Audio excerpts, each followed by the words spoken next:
Vakar iškilmingai pagerbti šiemet mokyklas su pagyrimu baigė Druskininkų abiturientai, jų mokytojai ir tėveliai. Šventinis renginys sukvietė visus į viešbučio Aqua konferencijų salę. Kiekvieną kartą palydint geriausius mūsų abiturientus, norisi iš visos širdies tarti jiem didžiulį ačiū už tai, kad jie sėkmingai įveikė pirmąją atsakingą gyvenimo etapą. Norisi linkėti jiems kuo geriausios kloties tolesniam gyvenimo kelyje. Norisi sveikinti šeimas, didžiuotis, kad druskininkiečių šeimose išugdyti puikus mokiniai, puikus vaikai.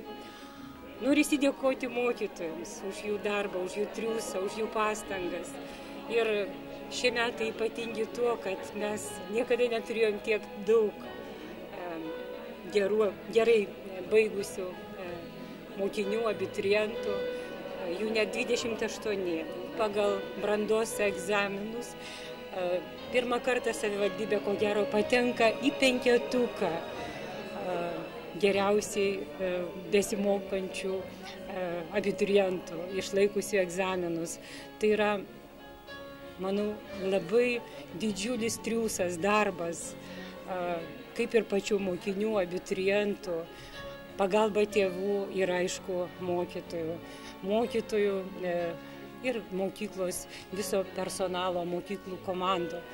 Taigi didžiuojamės, sveikiname ir džiaugiamės, lauksime sugrįžtant visada. Geriausiems Druskininkų abiturientams vakar įteiktos mero pavaduotojos Kristinos Miškinienės padėkos, piniginės premijos ir kvietimai apsilankyti Druskininkų vandens parke. Pirmąjį rimtą savo gyvenimo etapą bendrojo lavinimo mokyklą su pagyrimu baigė 22 Ryto gimnazijos abiturientai.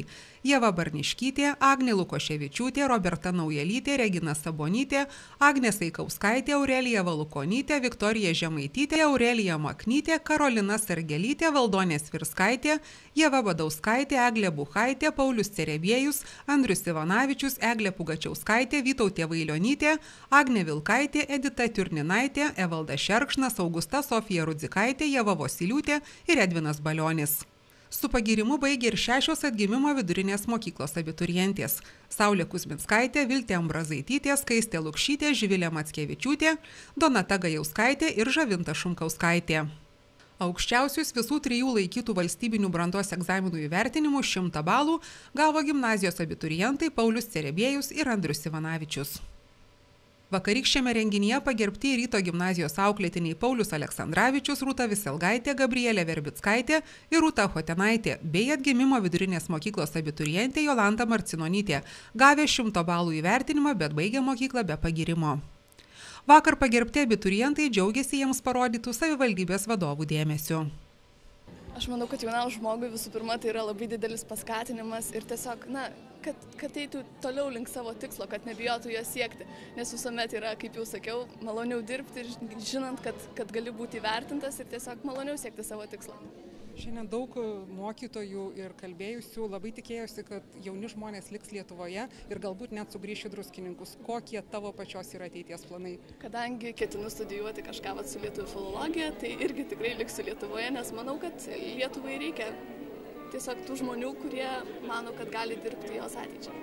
Iš tikrųjų labai smagu, kad pagaliau mano darbas yra įvertintas, nes visgi visus 12 metų, kai žmogus mokosi, tai ateina tokia diena, kai gauni kažkokį apdovanojimą ir yra labai smagu, supranti, kad tavo visų metų darbas buvo nebereikalo. Kokios tavo ateities svajonės? Šiandien labai daug jaunų žmonių žadėjo likti Lietuvoje. Ar tu esi viena iš jų? Nežinau, dar nežinau. Pažiūrėsiu, kaip čia viskas bus. Bet gal ir liks Lietuvoje, gal ir ne, bet svajonių turiu daug, bet kol kas dar nenoriu jų atskleisti. Ką tavo manimų reiškia apskritai šios dienos renginys ir kitiems abiturientams, kurie šiandien buvo pagerbti, pasveikinti? Manau, tikrai visiems yra smagu būti taip gražiai pagerbtiem, apdovanotiem ir tai yra lyg kelias į tolesnį gyvenimo etapą. Abiturientams, jų mokytojams ir tėveliams koncertinę programą dovanojo Čiurlionio meno ir kitų mokyklų auklėtiniai. Visi susirinkusieji džiaugiasi puikiais abiturientų rezultatais, jiems linkėjo nesustoti nueitame kelyje, visuomet prisiminti druskininkus ir toliau juos garsinti savo pasiekimais.